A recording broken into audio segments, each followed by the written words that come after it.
Hello, let's practice a tricky concept, at least for me was, which is called Lambda expressions with receivers,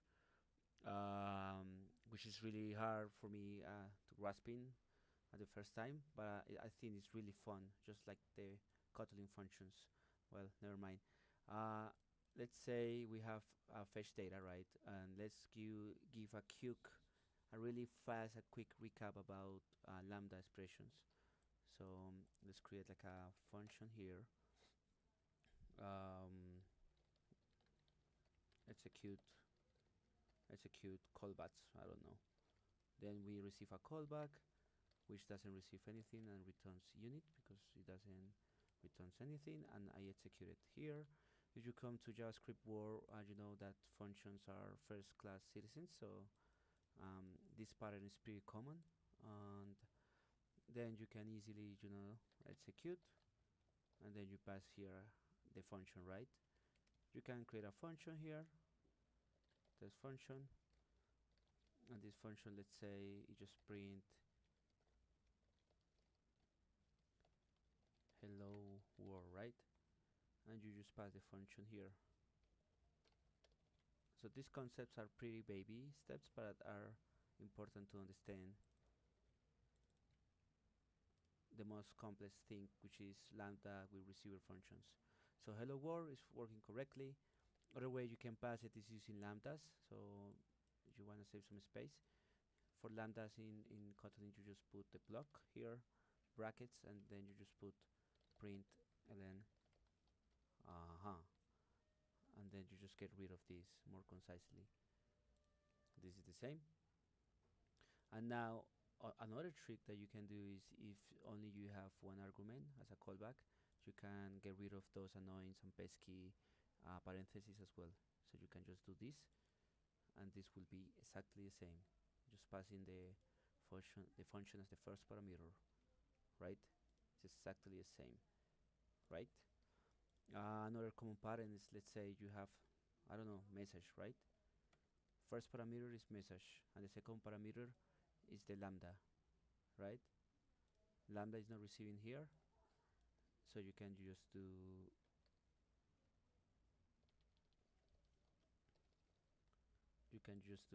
a message needs a type. You can just pass here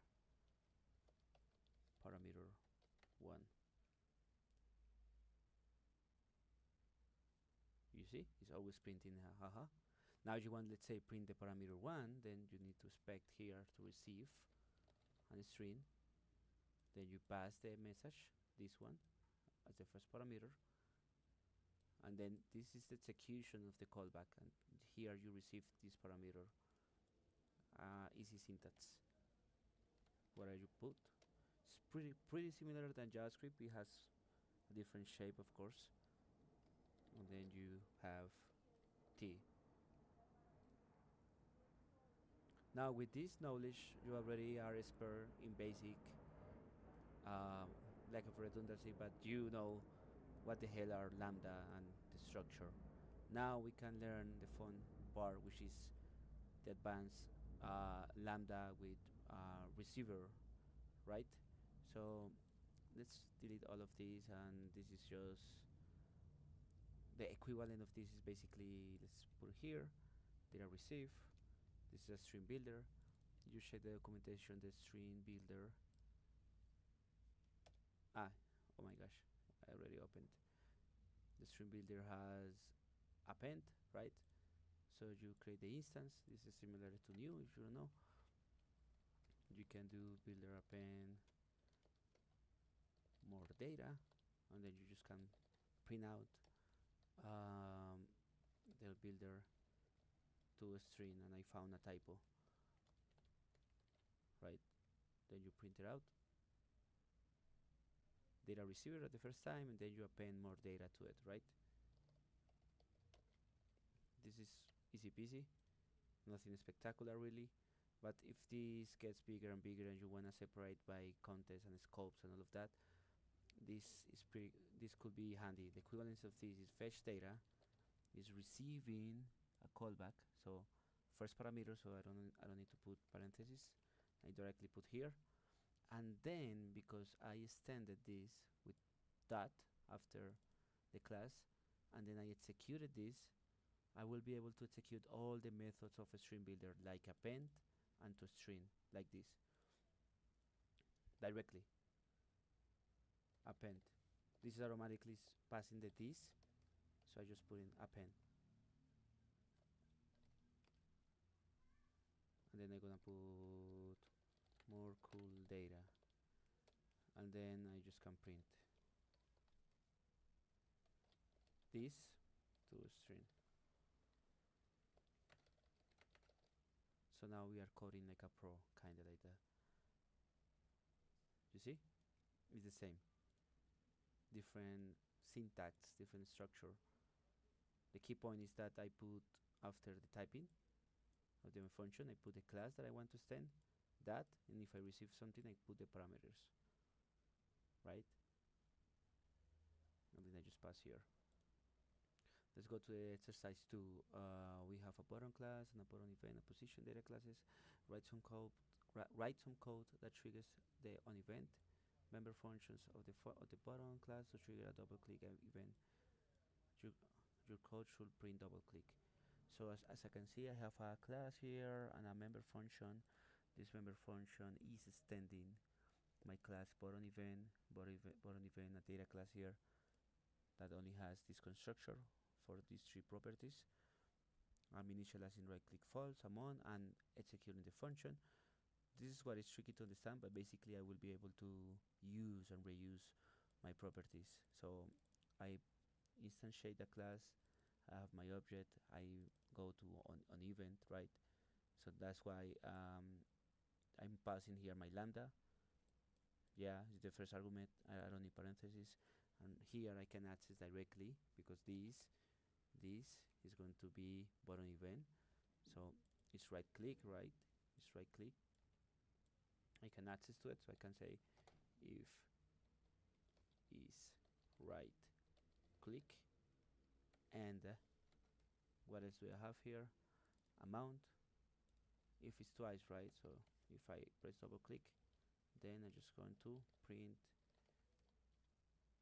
double click, right? Otherwise I can just print something like amount is right click is I'm tired of typing. Let's copy and paste here. Okay,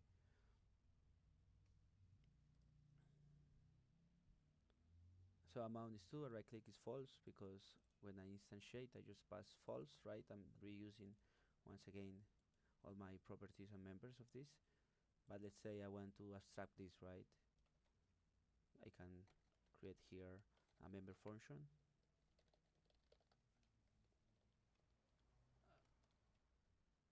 and then after this is extending everything, I can just reuse here pretty nicely, and it will be the same, right? You can also like put it's double click,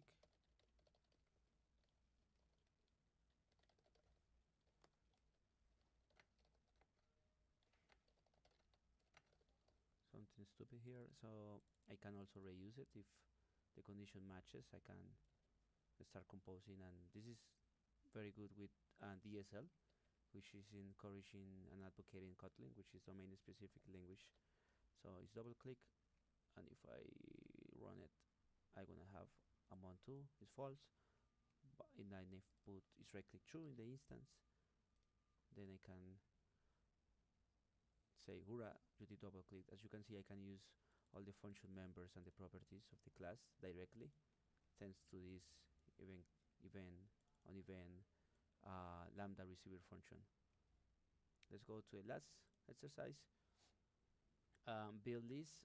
As here I have no idea what the hell is that, but if you go, is the same. It's extending mutable list, right?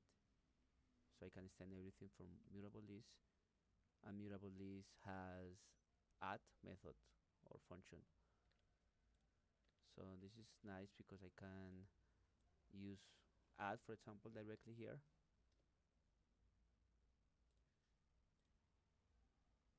then I can create like a list, right? Because this is extending the mutable list. Now the example is saying is create a function that creates a copy of a list of integers with every element where every element is incremented by 1. Okay, so I'm created this is just a check my previous video. This is a extension function, right? So every instance of this stuff, which is a list int type, receiver type, automatically it's gonna be populated with the incremented. So that's why I can use this. And now this has the build list, which is returning, and this is just being, the requirement is to increment every element by 1. So basically all I have to do is iterate the list, original list, and then I don't know if I can put directly at here plus 1, and then I have incremented by 1 thanks to the build list. I'm reusing build list, which is reusing the methods of mutable list, right? Which is add. I put here whatever. If I wanna become a little bit fancy, I can pass here. This is gonna be, I can pass another lambda functions here if I wanna impress my boss, probably. And then I will receive here an integer, and I'm gonna return, I have no idea, an integer as well, right? So I'm receiving here a lambda function, right?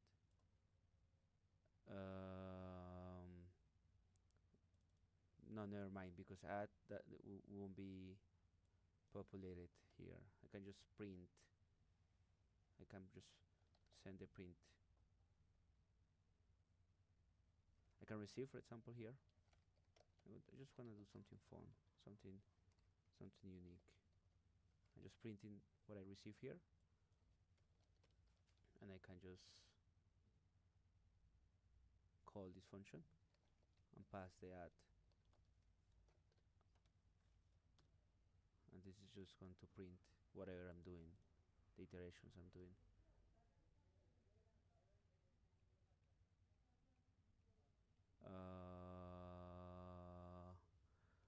Oh gosh,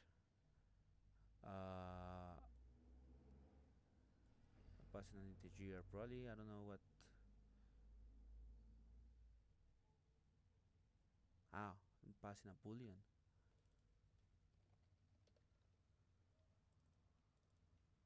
Okay.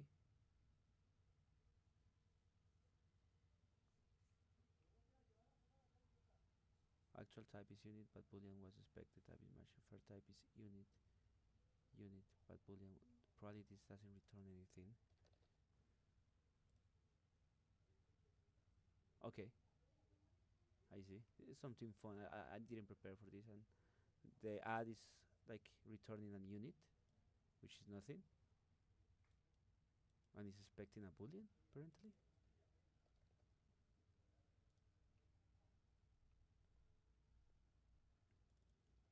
Yeah, it's something fun just to practice with the lambda functions. Never mind. Yeah, that's pretty much it. This I thought that it was important to share, and for me also for learning. So I hope you enjoyed the video.